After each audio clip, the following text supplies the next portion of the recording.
Sri TV நேயர்களுக்கு வணக்கம். இன்றைய செய்திகள் சிந்தனைகள் நிகழ்ச்சியில் பார்க்க இருக்கக்கூடிய செய்திகள் குறித்து முதல் பார்வையை பார்ப்போம். கோவில் நிதியில் தின்னும் அதிகாரிகள் பொன் மாணிக்கவேல் புகார். பல நூற்றாண்டு கால தியாகத்தின் அடையாளம் ராமர் கோவில். பிரதமர் மோடி.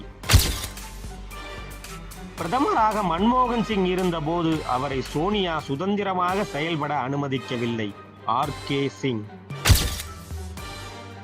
வீட்டு காவல் செலவீனங்களை நக்சல் நவலேகா கட்டியே தீர வேண்டும் உச்சநீதிமன்றம். மோடி ஆட்சியில் சென்செக்ஸ் 3 மடங்கு உயர்வு. ஸ்ரீ டிவியின் உண்மை நின்றிட வேண்டும் என்ற உரத்த சிந்தையோடு நான் உங்கள் பாஸ்கரன். இன்றைய செய்திகள் குறித்து சிந்திக்க நம்மோடு அரங்கத்தில் இணைந்திருப்பவர் மூத்த பத்திரிகையாளரும் ஒரே நாடு இதழின் ஆசிரியரும் ஆன்மீக சொற்பொழிவாளரும் ஆன்மீக எழுத்தாளருமான திரு ராம நம்பிநாராயணன் அவர்களை ஸ்ரீ டிவி நேயர்கள் சார்பாக இனிதே வரவேற்கிறேன். வணக்கம் சார். வணக்கம் பாஸ்கர், சொல்லுங்க சார். டி.ஆர். ரமேஷ் அவர்கள் ஹிந்து அறநிலையத்துறையில் நடக்கக்கூடிய அந்த நிர்வாக சீர்கேடுகளை எல்லாம் தொடர்ந்து பதிவிட்டு வருகிறார். எதிராக குரலும் எழுப்பி வருகிறார் சார். அதில் நிறைய விஷயங்கள் சொல்லியிருந்தாங்க. அந்த அதிகாரிகள், உயர்மட்ட அதிகாரிகள் அந்த கோவில் காணிக்கையில் இருந்து வரக்கூடிய பணத்தை எடுத்து அவர்களுடைய சுகபோகத்திற்கு பயன்படுத்துகிறார்கள் அப்படின்னு ஏற்கனவே கம்ப்ளைண்ட் சொல்லியிருந்தாங்க. தணிக்கையிலுமே கேட்கப்பட்ட கேள்விகள், சந்தேகங்களுக்கு இன்னும் பல லட்சம் கேள்விகளுக்கு பதில் சொல்லலை அப்படிங்கிறதையும் டி.ஆர். ரமேஷ் அவர்கள் தொடர்ந்து பதிவு செய்துட்டு வராங்க. இப்போ செய்தி என்னன்னா, ரிட்டையர்டு ஐஜி மாணிக்கவேல் அவர்கள் தஞ்சை வசிஷ்டேஸ்வரர் கோவில் திட்டையில் இருக்குது. அந்த கோவில் குறித்து ஒரு விமர்சனத்தை வச்சுருக்காங்க. அதில் சுமார் 4750 ரூபாய் அந்த காசை கோவில் பணியாளர்களுக்கு ஜூஸ் வாங்கி கொடுக்கறதுக்கும் ஸ்நாக்ஸ் வாங்கி கொடுக்கறதுக்கும் கோவில் இணை ஆணையர் பயன்படுத்தியிருக்காரு. தஞ்சை கோவில் இணை ஆணையர் மீதும், அப்புறம் அந்த கோவில் ஈஓ மேலேயும் ஒரு வழக்கை தஞ்சை தாலுகா ஆஃபீஸில் பதிவு பண்ணியிருக்காரு. செய்தி எப்படி சார் பார்க்குறீங்க? பாஸ்கர், நாம் அறநிலைத்துறையினுடைய அதிகார துஷ்பிரயோகம், சுரண்டல், லஞ்சம், ஊழல் இதெல்லாம் பற்றி ஸ்ரீ டிவியில் நிறைய பேசிட்டோம். ஒரு 4500 ரூபாய்க்கு ஜூஸ் வாங்கி கொடுத்தாருங்கிறதுலாம் ரொம்ப சின்ன விஷயமா இருக்குது. ஒரு மீட்டிங்க்கு என்னென்ன வேணும், என்ன ஸ்நாக்ஸ் வேணும்னு ஈவோ கையெழுத்து போட்டு மயிலாப்பூர் நமக்கு சர்க்குலேட் ஆகிருக்கு, நம்ம பார்த்துருக்கோம். அதனால் உண்டியல் வருவாய் என்பது கோயிலுக்கு மட்டும்தான். நீங்கள் அதில் நிர்வாக செலவுக்கு என்று சிலதை எடுத்துக்கொள்ளலாம், ஆடிட்டிங்க்குன்னு சிலதை எடுத்துக்கொள்ளலாம்னு இருக்குது. ஆனால் என்ன கணக்கில் நீங்கள் எடுக்கிறீங்கன்னா, எடுக்கிறவர்களுக்கும் இதை பற்றி ஒரு அக்கறை இருக்கணும். நாம் எடுக்கக்கூடாதுங்கிற எண்ணம் இருக்கணும். இதில் 2 பக்கம் இருக்குங்க. ஒன்று அரசு தரப்பு, இன்னொன்று அங்கே இருக்கிற அதிகாரிகள் தரப்பு. கோயில் பணத்தை எடுக்கக்கூடாதுங்கிற ஒழுக்கம் யாருக்கு வரணும்? கோயிலில் இருக்கிறவங்களுக்கும் வரணும் இல்லையா? அப்போ ஏன் எடுக்கிறார்கள் அப்படின்னு கேள்வி கேட்டால், அங்கே வேலைக்கு இருக்கிறவர்கள் யாரும் ஹிந்து சிந்தனை உள்ளவர்கள் இல்லை. ஒன்று கிரிப்டோ கிறிஸ்டியன்ஸாக இருக்கலாம், இல்லை திராவிட எண்ணம் கொண்டவர்களாக இருக்கலாம். அவர்களை நியமனம் பண்ணதுனால விளைவு இது அப்படின்னு நான் பார்க்குறேன். இது டிப் ஆஃப் தி ஐஸ்பெர்க் என்று சொல்லலாம். திட்டையில் இருக்கிற ஒரு கோயிலில் இப்படி நடந்ததுன்னா எல்லா கோயில்லையும் அதான் நடந்தது. 2-3 நாளைக்கு முன்னால் பார்த்தீங்கன்னா, இந்த மகளிர் சுய உதவிக்குழுக்க கொடுத்த பசுக்களை பற்றி லிஸ்ட்டு வேணும் அப்படின்னு கேட்டிருக்காங்க. ஏன் கேட்டிருக்காங்க? அந்தந்த மாவட்ட கலெக்டர்ஸு, முதல்ல கலெக்டர்ஸ் எங்கேருந்து ஹெச்ஆர்என்சிக்குள்ளே வந்தாங்கன்னு எனக்கு புரியலை. ஒரு கோயிலில் இருக்கிற கோஷாலை மாடுகளை அவர்கள் மகளிர் சுய உதவிக்குழுக்கு அலர்ட் பண்ணுறாங்க. யாரை கேட்டு என்ன அதுக்கப்புறம் அதனுடைய நிலைமை என்ன ஆச்சு யாருக்கும் தெரியலை. நமக்கு சந்தேகம் வந்திருக்கு. அவங்க சுய உதவிக்குழு போன பிறகு அது அடிமாட்டுக்கு போய்விட்டது. மாடு உயிரோடு இருக்கா இல்லையா தெரியாது. இப்போது ஒருத்தர்கிட்ட பென்ஷன் வாங்கணும்னா நீ ஆயுள் சர்டிஃபிகேட் கொடுக்கணும். அதே மாதிரி மகளிர் சுய உதவிக்குழு கொடுத்துட்டா அந்த மாடு இருக்கிற வரைக்கும் நீங்கள் சர்டிஃபிகேட் கொடுக்கணும் அப்படின்னு ஏதாவது இருக்கா? ஒரு வரைமுறை எதுவும் இல்லை. அந்த மாதிரி வரைமுறை இல்லை. இப்போ கேட்டிருக்கு. அப்போ இனிமேல் என்னென்னா, அதே மாதிரி இந்த ஆடிட்டிங் விஷயம் என்னென்ன செலவு செய்கிறார்கள் என்பது பொதுத்தளத்தில் வர வேண்டும் அப்படின்னு நம்ம நினைக்கிறோம். இந்த அரசாங்கம் என்ன சொன்னது? நாங்கள் ஆட்சிக்கு வந்த உடனே ஹெச்ஆர்என்சியினுடைய புதுத்தளத்தில் அந்தந்த கோயிலினுடைய சொத்துக்கள் அதெல்லாம் நாங்கள் போடுவோம். நாங்கள் இன்னும் போடலை. ஆனால் கதை விட்டுட்டு இருக்காங்க, நாங்கள் இவ்வளவு மீட்டு விட்டோம் அவ்வளவு மீட்டு விட்டோம். அதையே நாங்கள் கேட்குறோம், அதுக்கு டீட்டெயில்ஸை கொடுங்க யானை கேட்குறோம். இவ்வளவு கோடிக்கு நிலத்தை மீட்டு விட்டோம், அதனுடைய பெர்சன்டேஜ் என்ன கேட்குறோம், பதில் வர மாட்டேங்குது. இப்போது நீங்கள் பாருங்கள், அந்த கோயிலினுடைய செலவு இப்போ திருவாரூர் இருக்குன்னு வச்சுங்களேன். ஒவ்வொரு கோயிலையும், தமிழகத்தினுடைய ஒவ்வொரு கோயிலையும் ஒரு நாள், ஒரு குறிப்பிட்ட நாள் அந்த சுவாமி முன்னால் அந்த வருஷத்தினுடைய வரவு செலவு கணக்கை படிப்பார்கள். அப்படி ஒரு ப்ரொசீஜர் இருக்குது சார். அப்படி ஒரு ப்ரொசீஜர் இருக்குது. ஏன்னா அந்த சுவாமி உயிரோடு இருக்கிறார். இப்போ நான் வந்து ஒரு கம்பெனி ஓனர்னு வச்சுக்கோங்க. எங்கள் பழனி முருகன் ஆண்டியாக இருந்தாலும் கோவணத்தோடு இருந்தாலும் ஒரு 300 கோடிக்கு அவர் ஓனர், 300 கோடிக்கு ஓனர். ஆகையினால அவர் சார்பில் மேனேஜ் பண்ணுற ஆள் வருடம் ஒரு தடவை அந்த கோயிலினுடைய வரவு செலவு கணக்கை படிக்க வேண்டும். தியாகேசர்கிட்ட படிப்பாங்க திருவாரூரில். எல்லா கோயில்கள்லையும் இருக்குது அந்த மாதிரி, வைணவ கோயில்கள்லையும் இருக்குது, எல்லா கோயில்கள்லையும் இருக்குது. இப்போது பழனி இது திருச்செந்தூர் முருகன் கோயிலில் ஏற்றம் அப்படின்னு ஒன்று இருக்குது. அந்த ஏற்றம்ங்கிற அன்னைக்கு முருகனை முன்னால் வச்சு அவருக்குள்ள அத்தனை ஆபரணங்களையும் உள்ளே வச்சு இதெல்லாம் ஒன்றை இருக்குது, போன வருஷம் வந்தது, இந்த வருஷம் வந்தது காமிப்பாங்க.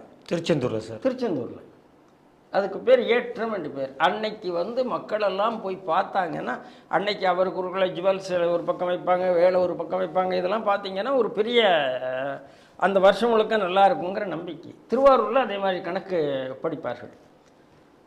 இப்படி எல்லா கோயில்களுடைய கணக்கும் ஆன்லைனில் படிக்கப்பட வேண்டும். அந்த திருவிழா என்னைக்கோ அன்னைக்கு படிக்கப்பட வேண்டும்.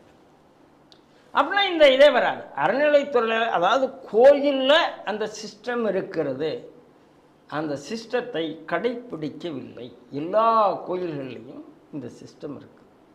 அப்போ இந்த 4500 ரூபாய் நாங்கள் ஐஸ் குச்சி வாங்கிறதுக்கு செலவழித்தோம் அப்படின்னு அந்த ஊழியர்கள் படித்தான்னா அங்கே ஊர்க்காரன்லாம் போய் அந்த இடத்துலையே தர்மடி கொடுப்பாங்க. அப்போது சமூகம் தான் இதில் ஜாக்கிரதையாக இருக்கணும்னு நினைக்கிறேன். சமூகம் வந்து அந்த கோயிலுடைய கணக்கு என்னைக்கு படிக்கப்படுகிறதோ அன்னைக்கு ஊரே அங்கே போகணும், ஊரே கேள்வி கேட்கணும். இப்போது ஸ்ரீடிவி நேயர்களுக்கு ஒரே ஒரு வேண்டுகோள். இப்போ திருவாரூரில் அது என்னைக்கு படிக்கிறாங்க, திருச்செந்தூரில் ஏற்றம் என்னைக்கு வருது, இதெல்லாம் நான் புரிந்து கொண்டு பப்ளிக்காரன் நாம் அங்கே போகணும். அங்கே கேள்வி கேட்கறதுக்கு நேரம் இருக்குமா இருக்காதாங்கிறதெல்லாம் தெரியாது, வைப்பாங்க பார்ப்பாங்க. ஆனால் அந்த இடத்துல ஓப்பனாக அனௌன்ஸ் பண்ண சொல்லி வீடியோ எடுக்க வேண்டும். என்ன செலவு செய்திருக்காங்க, என்ன வரவு, என்ன செலவு, ஐஸ் குச்சி சாப்பிட்டாங்களா, ஜூஸ் சாப்பிட்டாங்களா, பர்கர் சாப்பிட்டாங்களா, எல்லாம் சொல்லணும். அப்போ இதெல்லாம் தெரிஞ்சு போகும். ஆடிட்டிங் இல்லாததுனால தான் இந்த அயோக்கியத்தனம் நடக்குது. கோயில் பணத்தை நக்கி தின்னான்னா அவனை நார் அடிக்கணும்னு நாம் முடிவு பண்ணல. இன்டர்னல் ஆடிட்டிங் வச்சுருக்காங்க, எக்ஸ்டர்னல் ஆடிட் கிடையாது சார். சார் நான் என்ன சொல்கிறேன், இன்டர்னல் ஆடிட்டிங்கே தப்புங்கிற முதல்ல, ரெண்டாவது எக்ஸ்டர்னல் ஆடிட்டிங் வேணுங்கிறேன். கோயிலை பொறுத்தவரை நான் சொல்கிறது ஏஜி ஆடிட் வேணும்னு சொல்லுகிறேன். எப்படி, அதாவது லோக்கல் ஃபண்ட் ஆடிட்டிங் இருக்குது உள்ளாட்சித்துறைக்கு. லோக்கல் ஃபண்ட் ஆடிட்டிங்கை பற்றி எனக்கு தெரியும், ரொம்ப அதில் எப்படி ஏமாற்றுவாங்கங்கிறதெல்லாம் எனக்கு தெரியும். ஏஜி ஆடிட்டிங் வரும்போது தான் என்ன வருது, 2G எங்கேருந்து வந்தது, அதில் என்ன வந்தது. அப்போ அறநிலைத்துறை என்பது இவ்வளவு கணக்கான சொத்துக்கள் இருப்பதால் நாம் ஒரு கேஸ் ஃபைல் பண்ணி ஏஜி ஆடிட்டிங் வேண்டும் என்று நாம் இனிமேல் கேட்கணும். அதுதான் எனக்கு இதுக்கெல்லாம் தீர்வாக தோணுகிறதே தவிர மீண்டும் மீண்டும் இதையே பேசி அவன் ஐஸ் குச்சி சாப்பிட்டான், அவன் அதை சாப்பிட்டான், இதை சாப்பிட்டான், இனோவாவில் போகிறான், ஒரே கோயிலில் 3 இனோவா வாங்கியிருக்கான், இதெல்லாம் நம்ம பார்த்துட்டு தான் இருக்கணும். என்ன கேள்வி கேட்க முடிந்தது, அந்த அசிங்கம் கூடிக்கொண்டு தானே இருக்கு. ஆகையினால இதுக்கு முற்றுப்புள்ளி வைப்பதற்காக ஏதாவது ஒரு வழி தேட வேண்டிய பொறுப்பும் நம்மளுடைய ஆண்டோர்களுக்கு இருக்கிறது. அப்படித்தான் நான் கருதுகிறேன். இரண்டாவது செய்தியாக நியூஸ் வீக் யூஎஸ்லேருந்து வரக்கூடிய ஒரு ஆங்கில நாளிதழ் பிரதமர் மோடியிடம் ஒரு நேர்காணல் நடத்தியிருக்காங்க. அதில் நிறைய கேள்விகளை முன் வச்சிருக்காங்க. இந்திய சீன உறவு குறித்தும் பேசியிருக்காங்க. அதில் வந்து ராமர் கோவில் திறப்பு விழாவை பொறுத்தும் கொடுத்துருக்காங்க. அப்போ அதில் மோடி அவர்கள் அது ராமர் கோவில் குறித்து பேசும்போது இது பல நூற்றாண்டு கால தியாகங்களின் அடையாளம் அப்படின்னு அவர் சொல்லியிருக்காரு. இந்த செய்தி எப்படி பார்க்குறீங்க சார்? மோடி அவர்கள் ஒரு மிகப்பெரிய உண்மையை சொல்லியிருக்கிறார். அப்படி தான் நான் பார்க்குறேன். ஏன்னா இந்த போராட்டம் என்பது 500 ஆண்டு கால போராட்டம். 1528 தொடங்கி 77 போர்கள், கிட்டத்தட்ட 1.5 லட்சம் மக்கள் இதற்காக தியாகம் செய்திருக்கிறார்கள். யாரும் அதை மறுக்க முடியாது. அதுவும் கூட பிரிட்டிஷ் ஆட்சி வந்த பிறகு, அந்த பிரிட்டிஷ் வழக்காடு மன்றங்கள் வந்த பிறகு வந்த முதல் கேஸில் ஒன்றாக அயோத்தி கேஸ் இருக்கிறது. ஆகையினால இது 500 ஆண்டு போராட்டம் என்று சொல்வதில் எந்த மாற்று கருத்தும் இல்லை. ஏன்னா நீங்கள் பார்த்துருப்பீங்க, ஒரு குறிப்பிட்ட சமுதாயத்தைச் சேர்ந்தவர்கள் தற்பாக அணியாமல் காலனி அணியாமல் 500 வருஷம் இருந்திருக்காங்கங்கிறத நீங்கள் பார்த்துருக்குறீங்க. ஏன்னா அந்த வம்சத்தினுடைய தொடர்ச்சி அப்படிங்கிறத அவர் சொல்லியிருக்கார். ஆனால் துரதிர்ஷ்டவசமாக செக்யூலர் இந்தியா வந்த பிறகு, இந்தியன் இண்டிபெண்டன்ஸுக்கு அப்புறம் ராம்லாலா அங்கே வைக்கப்பட்ட உடனே நேரு அது பயங்கரமாக அப்ஜெக்ட் பண்ணியிருக்கார். அங்கே வைக்கக்கூடாது, ஒரு ஹிந்து ரினாசன்ஸ் கொடுத்து விடும்.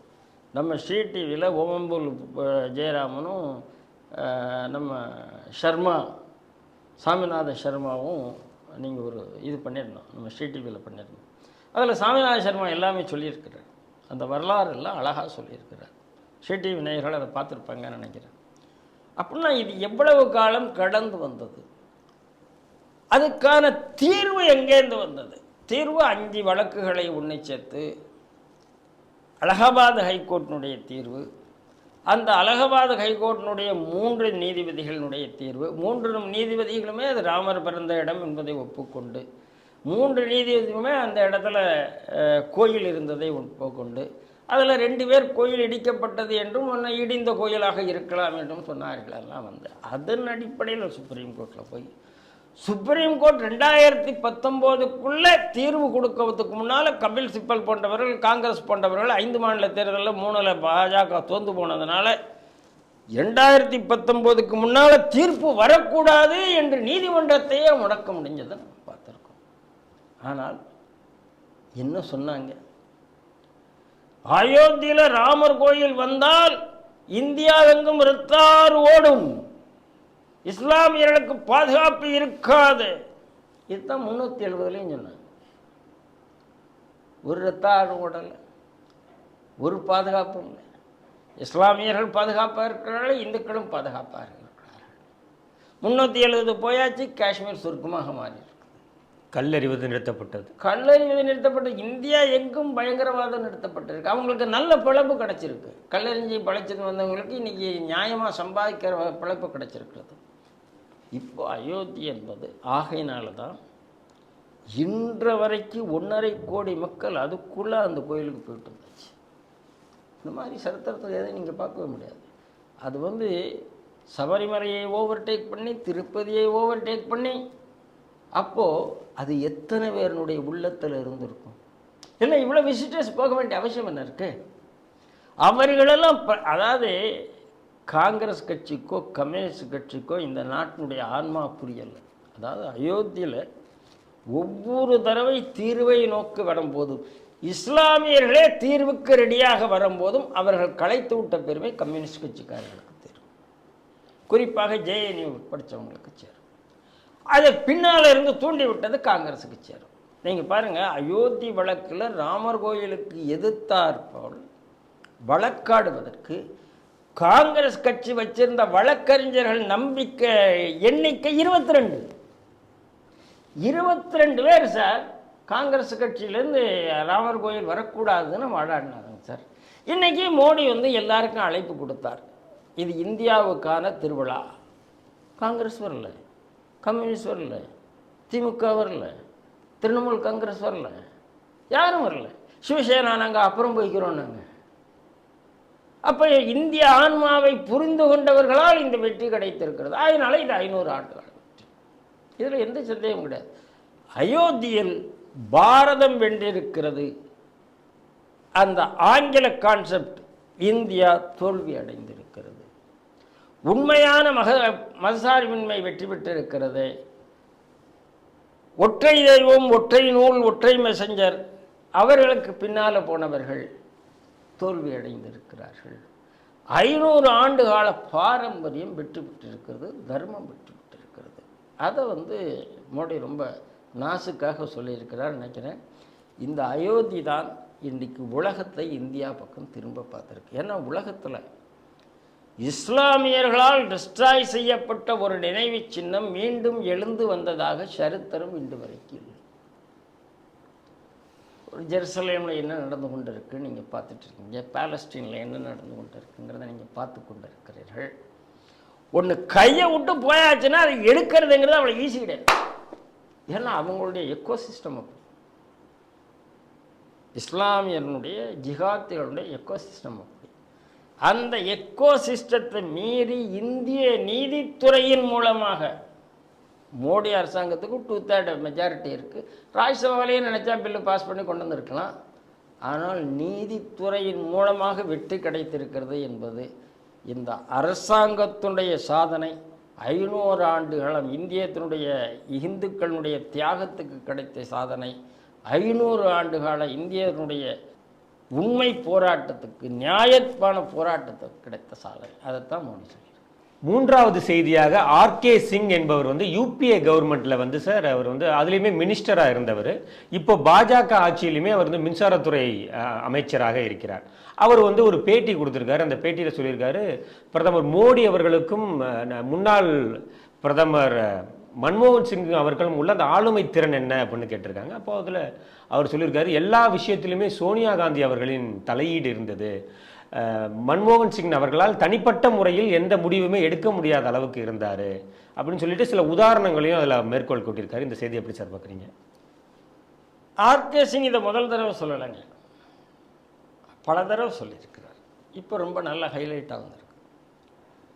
2014 பாரதிய ஜனதா கட்சி ஆட்சிக்கு காங்கிரஸ் கட்சி எதிர்கட்சி கூட இல்லாமல் போன போது நான் ஒரு ஆர்டிக்கல் எழுதியிருந்தேன்.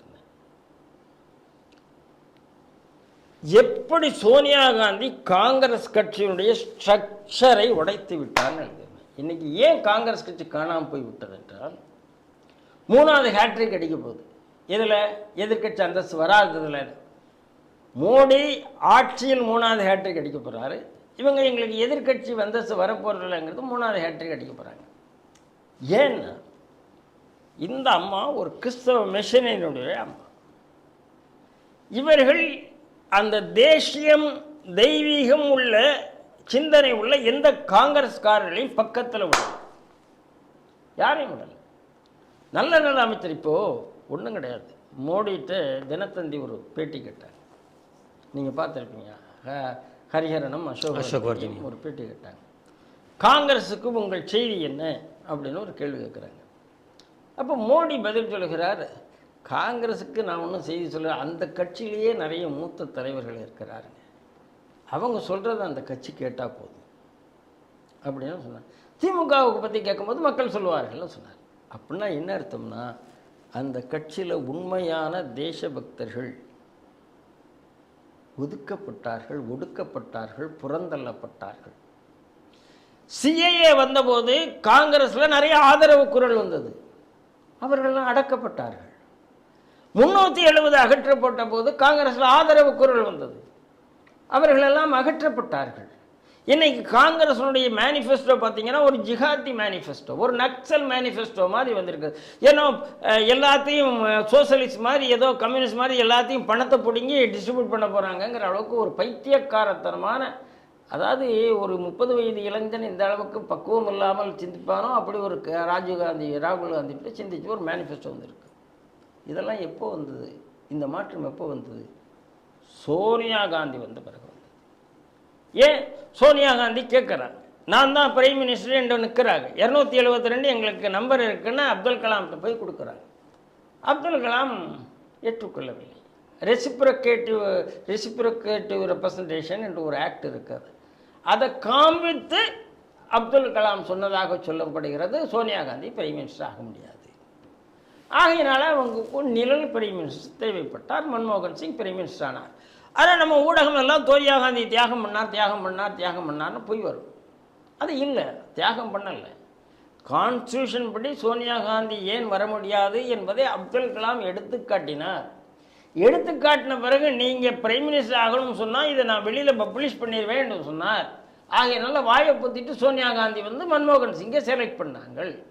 மன்மோகன் சிங் அடிமையா, மன்மோகன் சிங்கை யாருமே மன்மோகன் சிங்னு சொல்கிறதில்ல, மௌனமோகன் சிங் என்று சொன்னார். நரசிம்மராவுக்கு சிரிக்க தெரியாதுமாங்க, மன்மோகன் சிங் மன்மோகன் சிங்கை சிரித்து நான் பார்த்ததே இல்லை.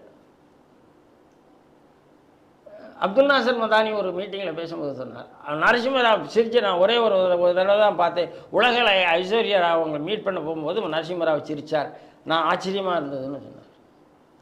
மன்மோகன் சிரிச்சு அப்போ கூட நான் பார்த்தது எனக்கு சிரிச்சிருக்காரான்னு எனக்கு தெரியாது. ஆனால் எதை பண்ணிட்டாங்கன்னா கேபினெட்டை மந்தவில்லை. இவர்கள் நேஷனல் அட்வைசரி கவுன்சில் என்று ஒன்று, NAC என்று ஒன்று வைத்தார்கள். அந்த NACயில் ஜான் தயாள் இருந்தார், தீர்த்தாஷ்ட தல்வார் இருந்தார். யார் யார் இந்த மதமாற்றத்தை ஊக்குவிப்பார்களோ, யார் யார் இந்துக்களுக்கு எதிரியோ, யார் யார் ஜிகாதிகளுக்கு ஆதரவோ, நக்சலுக்கு ஆதரவோ, அப்படிப்பட்டவர்களை கொண்ட ஒரு நேஷனல் அட்வைசரி கவுன்சில் இருந்தது. அந்த நேஷனல் அட்வைசரி கவுன்சில் தான் எல்லா பில்லையும் டிராஃப்ட் பண்ணும். அந்த பில்லு டிராஃப்ட் பண்ணி அமைச்சரவைக்கு வரும். அந்த கன்சர்ன் மினிஸ்ட்ரி ஒரு பில்லையும் டிராஃப்ட் பண்ணியிருக்காது. இப்போது ஒரு ஜல்சக்தினா ஜல்சக்தி மினிஸ்ட்ரி ஃபார்ம் பண்ணணும். ஆயுஷ்னா ஆயுஷ் ஒரு சட்டத்தில் ஒரு சேஞ்சு வேணும், ஏதோ ஒன்று வேணும்னா யார் அந்த டிராஃப்ட் பண்ணணும்? அந்த கன்சர்ன் மினிஸ்ட்ரி டிராஃப்ட் பண்ணணும். அந்த மினிஸ்டர், அந்த செக்ரட்டரி, அந்த மினிஸ்டருக்கு தெரியாது, அந்த செக்ரட்டரிக்கு தெரியாது. கம்யூனிட்டி டார்கெட்டட் வயலன்ஸ் பில்லுன்ட்டு ஒன்று வந்தது. இப்போது மேனிஃபெஸ்டோவில் அது நாங்கள் வந்தால் திருப்பி வரும்னு சொல்லியிருக்காங்க. இந்த முட்டாள்களுக்கு என்ன தெரியலன்னா, அது காங்கிரஸ் கவுந்து போனதுக்கு ஒரு காரணம் அதுன்னு தெரியல. ஏன்னா அதில் 2வது சிட்டிசனாக இந்துக்களை மாற்றி இருக்கக்கூடிய ஒரு பில். இந்த மாதிரி பில்லுகள் எல்லாம் வந்து அது கவுன்சிலில் வைக்கப்படும். அந்த மினிஸ்ட்ரிக்கே தெரியாது நம்ம மினிஸ்ட்ரிலேருந்து இப்படி ஒரு பில் இன்னைக்கு இதுக்கு டிஸ்கஷனுக்கு வருது, அதாவது குரூப் ஆஃப் மினிஸ்டர்ஸுக்கு டிஸ்கஷன் வருதுன்னு தெரியாது. இப்படி எல்லா மினிஸ்டர்களையும் தள்ளி வைத்தார்கள், எல்லா தேசபக்தரும். ஆகையினால அவங்களுக்கு வேலை பார்க்கறதுக்கு ஆர்வம் இல்லை. 2014 சோனியா தோன்றதுக்கு காரணம், சோனியா கட்சியை நம்பாமல் தனது ஒரு கிச்சன் கேபினெட் ஒன்றை வைத்து, கட்சியில் ஒரு கேபினெட் இருக்குது, அதை நம்பாமல் இவங்க ஒரு கிச்சன் கேபினெட், ஒரு ஷேடோ கேபினெட் வைத்துக்கொண்டு அதை நம்பினதனால்தான் கட்சி காணாம. இன்றைக்கும் அதான் பிரசாந்த் கிஷோர் சொல்கிறார், 3வது தோல்விக்கு பிறகாவது நீங்கள் ராகுல் காந்தியை அகற்றினால் காங்கிரஸுக்கு நஷ்டம் இல்லை, இப்போதாவது அகற்றுவீர்களா அப்படின்னு பிரசாந்த் கிஷோர் கேட்குறாரு. ஏன்னா இவர்களுடைய agenda anti Hindu, evangelist India, ஜிஹாதி இந்தியா, இந்திய தன்மை இல்லாத, இந்துத்தன்மை இல்லாத இந்தியாங்கிறது சோனியா காந்தி கையில் எடுத்ததன் காரணமாக செக்யூலர் காங்கிரஸ் இருந்தது சார். அதில் ஆபத்து இருந்தது. நேரு வந்து செக்யூலர் தான், அவருக்கு அயோத்தியில் பெரிய இஷ்யூ இருந்தது தான், அவர் காந்தியோட ஒத்துப்போகவில்லை தான். ஆனால் கொஞ்சம் அச்சம் இருந்தது, நேரடியாக இந்துக்களை பகைத்துக்கொள்ள அச்சம் இருந்தது. வெளிநாட்டில் போய் நேரடியாக இந்துக்களை பகைத்துக்கொள்ள மாதிரி ராகுல் பேசின மாதிரி இந்திரா காந்தி பேசலை, நேரு பேசலை, யாரும் பேசலை. இந்திரா காந்தி வெளிநாட்டில் போய் RSS பாராட்டி பேசியிருக்காங்க, ரஷ்யாவில் பாராட்டி இருக்கிறாங்க, US பாராட்டி இருக்கிறாங்க. அப்போ என்ன ஆகிவிட்டது என்றால் காங்கிரஸ் தன்னை இழந்து விட்டது. அப்போ மன்மோகன் சிங்க்கு அது மட்டும் கிடையாதுங்க. சரி, காங்கிரஸ் கண்ட்ரோலில் இருந்ததா என்று கேட்டால் காங்கிரஸ் கண்ட்ரோலில் கூட மினிஸ்ட்ரி இல்லை, மினிஸ்ட்ரியே இல்லாமல் பில் வருது. இப்போ ரயில்வேல ஒரு மினிஸ்டர் லாலு பிரசாத்னு இருக்கிறார். அவர் சொல்கிறாரு, ஏன் மினிஸ்ட்ரியில் காங்கிரஸினுடைய பிரைம் மினிஸ்டர் தலையிடக்கூடாதுன்னு சொல்கிறார். டெலிகாம் டிபார்ட்மெண்ட்டில் ஒரு மினிஸ்டர் இருக்கார், ராஜான்னு ஒருத்தர் இருக்கிறார். ஏன் மினிஸ்டரில் பிரைம் மினிஸ்டர் தலையிடக்கூடாது, கருணாநிதி என்ன சொல்கிறது தான் நான் கேட்பேங்கிறார். பீகாரில் நாங்கள் என்ன முடிவு பண்ணுறோமோ அதைத்தான் ரயில்வே சொல்லும்னா எந்த மினிஸ்ட்ரியும் இவங்க கையில் இல்லை. அப்போ சோனியா கையில் இருந்ததான் சோனியா கையில் இல்லை. ஏன்னா சோனியா கையில் இருந்த வெறும் 205 சீட்டை வைத்துக்கொண்டு, அதாவது 2004 அவர்களுக்கு இருந்த சீட்டு 145, பிஜேபிக்கு 139, 6 சீட்டு தான் டிஃபரன்ஸ். ஆட்சி அமைத்து விட்டார்கள். ஆனால் காங்கிரஸ் ஆட்சி அமைத்து விட்டது, மைனாரிட்டி ஆகையினால என்னாச்சு, நிறைய பிரச்சனை வந்தது. 2009 205 சீட்டு, 205க்கும் 270க்கும் 72க்கும் எத்தனை டிஃபரன்ஸ் இருக்கு? ஆகையினால மைனாரிட்டி கவர்மெண்ட், மைனாரிட்டி காங்கிரஸை சோனியா கையில் எடுத்துக்கொண்டார். கூட இருந்த அத்தனை கட்சிகளையும் கொள்ளையடிக்க அனுமதித்தார், தானும் கொள்ளையடித்தார். இந்த நாட்டினுடைய கலை பொக்கிஷங்களை வெளியில் கொண்டு போய் வித்தார் என்று உண்டு. அதெல்லாம் ஒரு குற்றச்சாட்டு இருக்கிறது. இந்த குற்றச்சாட்டை சுப்பிரமணிய சாமியே வைத்திருக்கிறார்.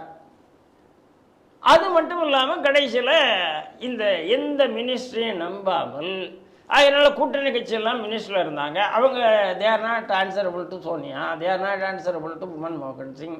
ஆகையினால இவங்க நேஷனல் அட்வைசரி கமிட்டி என்று ஒன்று வைத்துக்கொண்டு கவுன்சில் அதன்படி ஆட்சி செய்தார்கள். காங்கிரஸ் தோல்விக்கு முக்கியமான காரணம் அந்த நேஷனல் அட்வைசரி கவுன்சில் என்று நான் ஒரு ஆர்டிக்கிள் எழுதுறேன். இன்னைக்கும் நான் உறுதியாக சொல்கிறேன். இதில் ஆர்கே சிங் அதைத்தான் சொல்ல இருக்கிறார். அதாவது இப்போது நிறைய மோடி இருக்கிறார். மோடி ஒரு பில்லை கொண்டு வரணும்னு நினைக்கிறாரு. தன்னுடைய மினிஸ்டர் இல்லாமல் எக்ஸ்ட்ராவில் ஏதாவது ஒரு ஏஜென்சி மூலமாக ஒரு பில்லை கொண்டு வந்து வச்சார்னா என்ன அர்த்தம்? நடக்காது. இப்போ 370 வந்தது, எப்படி அந்த பில் டிராஃப்ட் பண்ணாங்கன்னா ஒரு பெரிய, அதுவே ஒரு பெரிய புரட்சி.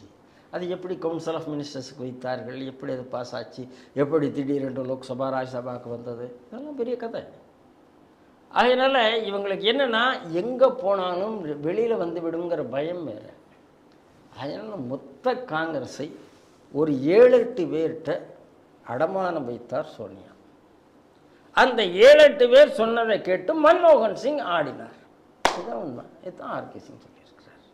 ஆகையினால தான் சொல்கிறோம், காங்கிரஸ் என்பது ஆட்சிக்கு வந்தால் அது சுய சிந்தனை உள்ள ஆட்சியாக இருக்காது. அதை நாம் 2004 2009 பார்த்துட்டோம்.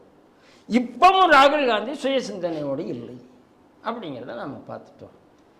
ஆகையினால தான் நரேந்திர மோடி காங்கிரஸ் முக்து பாரத் வேண்டும் என்கிறார்.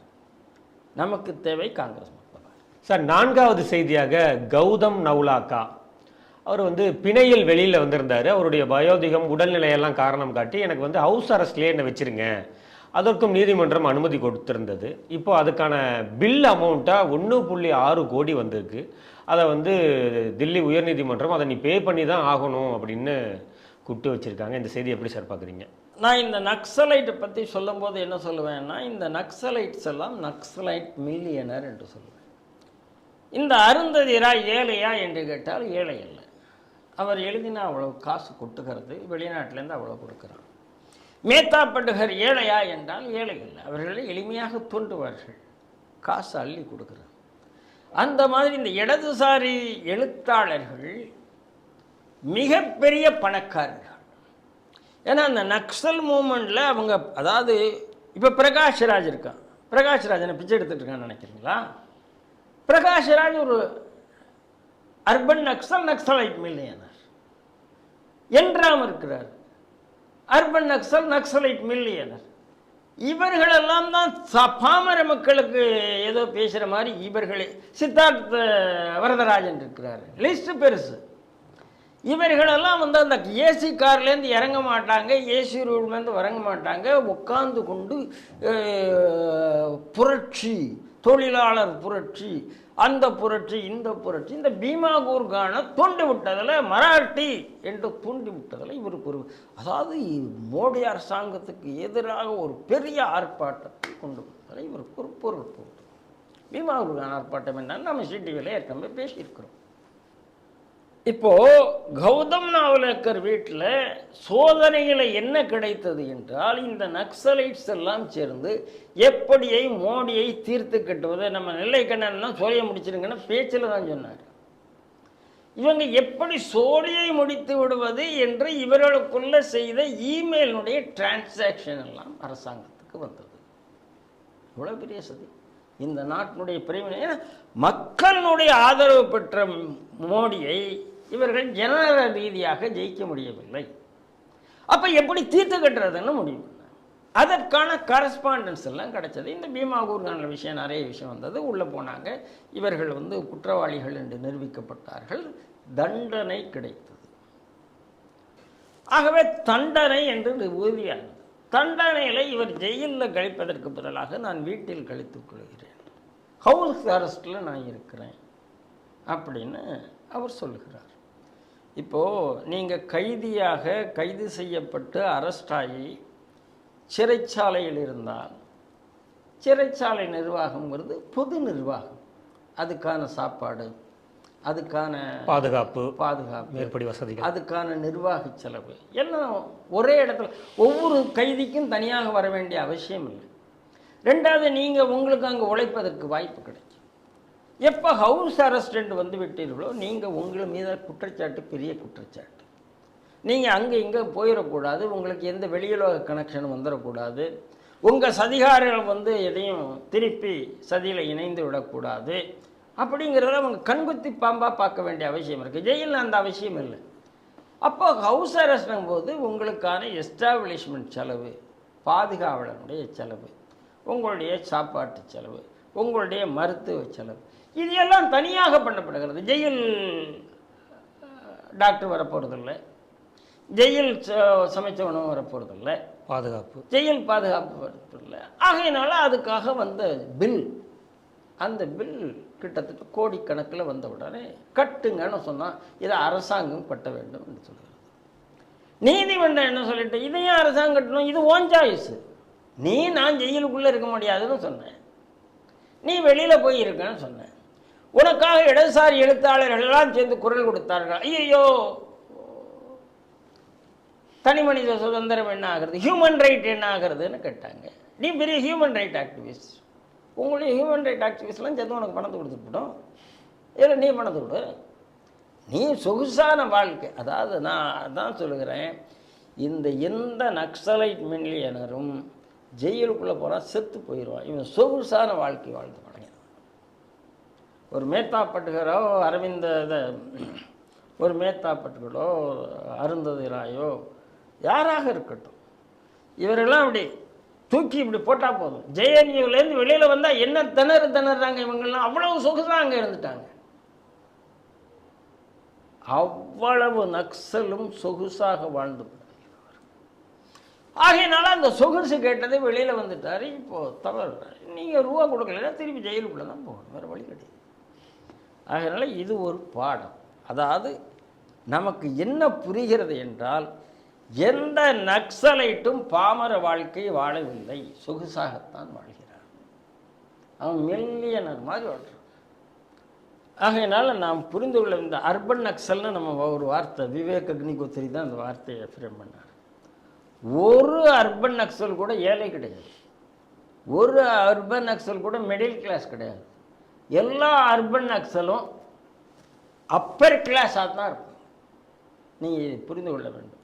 ஆனால் பெரிய ஆயுத புரட்சியை தூண்டி விட்டு கொண்டு இருப்பார்கள். எந்த தேசத்தையும் உருப்பட விட மாட்டாங்க. அப்படி ஒருத்தர் தான் நவலக்கர் இன்னைக்கு மாட்டிக்கொண்டு இருக்கிறார். இந்த நக்சல் ட்ரைபு இல்லாமல் போகிறதுக்கு மோடி ஆட்சி மட்டும்தான் சரி செய்ய முடியும். எல்லாம் இவர் தோண்டிக்கொண்டே இருப்பார்கள். இன்றைக்கு அது காணாமல் போய் கொண்டிருக்கிறது என்பதுதான் உண்மை. ஆகையினால இது ஒரு நல்ல தீர்ப்பு. அவர் அந்த பணத்தை கட்டணும், இல்லைன்னா ஜெயிலுக்கு போகணும். இறுதி செய்தியாக, இந்திய பொருளாதாரத்தில் முன்னேறி கொண்டு வருகிறது அப்படின்னு செல்லும் இடமெல்லாம் பிரதமர் மோடி சொல்லிட்டு இருக்காங்க. பொருளாதார வல்லுநர்களும் அதை சொல்லிட்டு இருக்காங்க சார். விரைவில் 2047 ஒரு இலக்கை வச்சுக்கிட்டு நம்ம அதையும் நோக்கி நம்ம பயணித்து கொண்டு இருக்கிறோம். 47 இப்போ இந்த சென்செக்ஸ் இப்போ பார்க்கும்போது 3 மடங்கு கடந்த 10 ஆண்டுகளில் 3 மடங்கு அதிகரித்திருக்கிறது அப்படின்னு ஒரு அறிக்கை வந்திருக்கு. இதில் 5வது லார்ஜஸ்ட் ஸ்டாக் மார்க்கெட் இந்தியா தான் அப்படிங்கக்கூடிய தகவலுமே பத்திரிகையில் வெளியில் வந்திருக்கு. இந்த செய்தி எப்படி சார் பார்க்குறீங்க? இது உலகத்துக்கு ஒரு நல்ல செய்தியை கொடுத்துருக்கிறது அப்படின்னு நான் பார்க்குறேன்.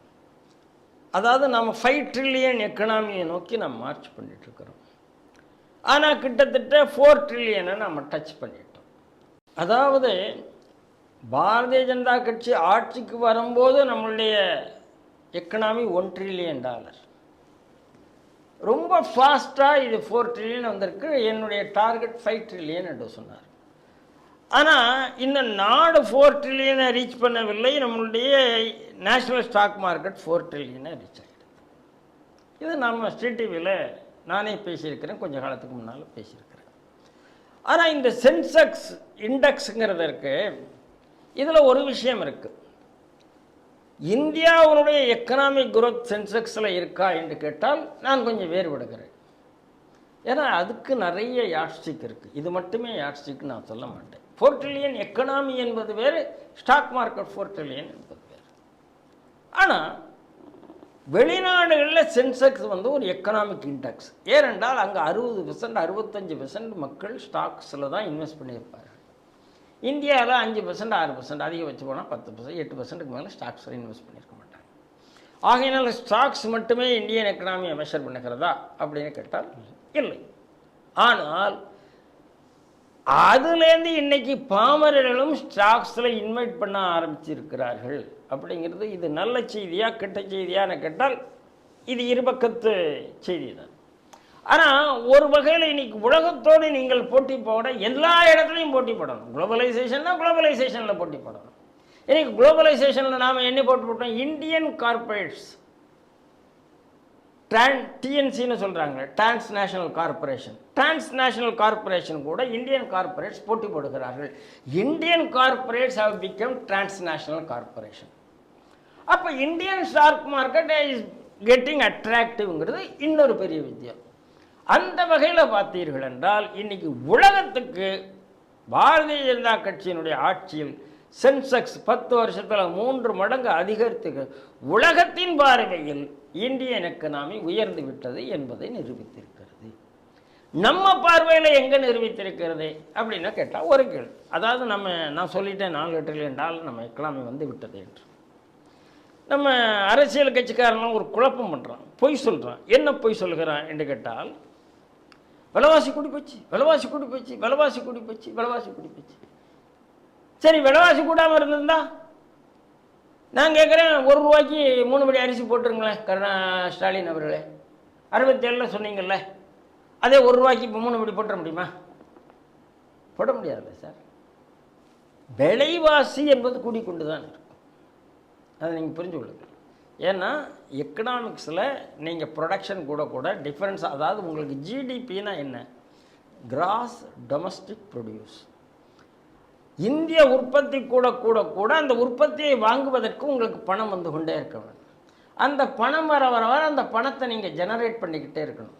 அந்த பணம் ஜெனரேட் பண்ணி எக்கனாமி கூடிக்கொண்டே இருக்கும்.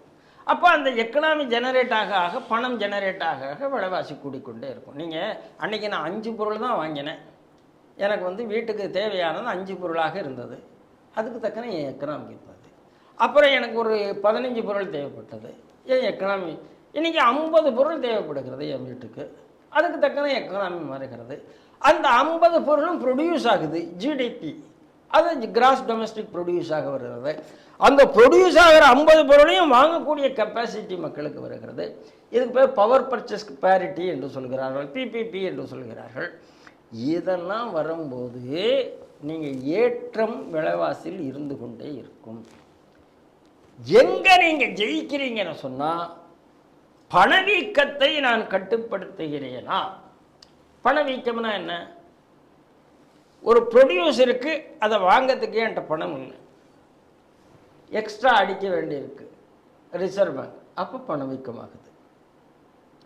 ஒரு ப்ரொடியூசருக்கு நான் வாங்கி கொண்டு இருக்கிறேன், வாங்கிறதுக்கு கெப்பாசிட்டி வந்திருக்கு, எக்ஸ்ட்ரா அடிக்க வேண்டியது குறைஞ்சிருக்கிறது, அப்போ பணவீக்கம் குறைஞ்சிருக்கிறது. அப்போ பணவீக்கம் நான் குறைந்து விட்டதென்றால் விலைவாசி கட்டுப்பாட்டுக்குள் இருக்குன்னு அர்த்தம். விலைவாசி எல்லாத்துலேயும் விலை கூடிடுதுங்கிற அர்த்தம் இல்லை.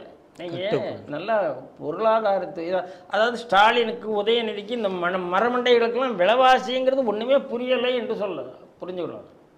நீங்கள் இன்றைக்கி வாங்குறீங்களா? இன்றைக்கி அன்னைக்கு இருந்த எக்கனாமியில் என்னால் கார் வாங்க முடியாது சார், இன்றைக்கி கார் வாங்க முடியும். அன்னைக்கு இருந்த எக்கனாமியில் என்னால் ஃப்ளைட்டுக்கு போக முடியாது, இன்னைக்கு ஃப்ளைட்டில் போக முடியும். அன்னைக்கு இருந்த எக்கனாமியில் ஹோட்டலில் போய் தங்க முடியாது, நீங்கள் ஹோட்டலில் போய் தங்க முடியும். சரி, நல்லா புரிந்து கொள்ளுங்கள். அப்போ அன்னைக்கு ஹோட்டலில் தங்குறதுக்கு 150 ரூபாய் தானே, இன்னைக்கு 1500 ரூபாயே, இன்னைக்கு 15000 ரூபாயே. இன்னைக்கு பஃபட் மீல்ஸ் வந்து 1400 ரூபா மினிமம் நல்ல ஸ்டார் ஹோட்டலில்.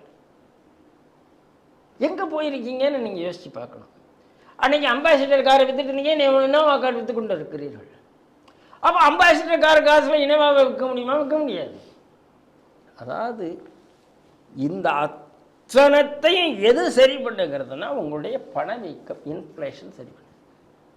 மோடி அரசாங்கத்தினுடைய வெற்றி எங்கே வந்ததுன்னா, இன்ஃப்ளேஷன் என்றைக்குமே 5% தாண்டல். இந்த 10 வருஷத்தில் 8%, 9%லாம் போயிருக்க மன்மோகன் சிங் அரசாங்கத்தில்.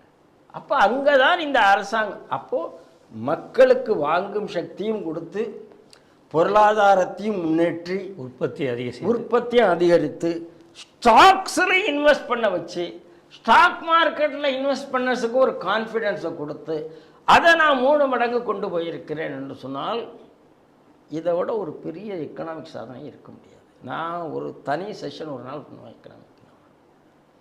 இது ஒரு மிகப்பெரிய வெற்றி இந்த அரசாங்கம் நடத்தியிருக்கிறது. இது வந்து இந்தியாவுக்கு கொடுத்த செய்தி என்று சொல்வதை விட உலகத்துக்கு அது புரியிற மாதிரி கொடுத்த செய்தி. சென்செக்ஸ் 3 மடங்கு கூடியிருக்கிறதுங்கிறது, இந்தியாவில் வந்து சென்செக்ஸ் வந்து ஒரு பொருளாதார இண்டெக்ஸாக இந்தியன்ஸ் பார்க்கறது இல்லை. But rest of the nations அவர்கள் இந்த சென்செக்ஸை பார்க்கிறார்கள். அப்படிங்கிற போது இந்திய பொருளாதாரம் 3 மடங்கு முன்னேறி இருக்கிறது என்பதை உலகத்துக்கு சொல்லியிருக்கிற செய்தி.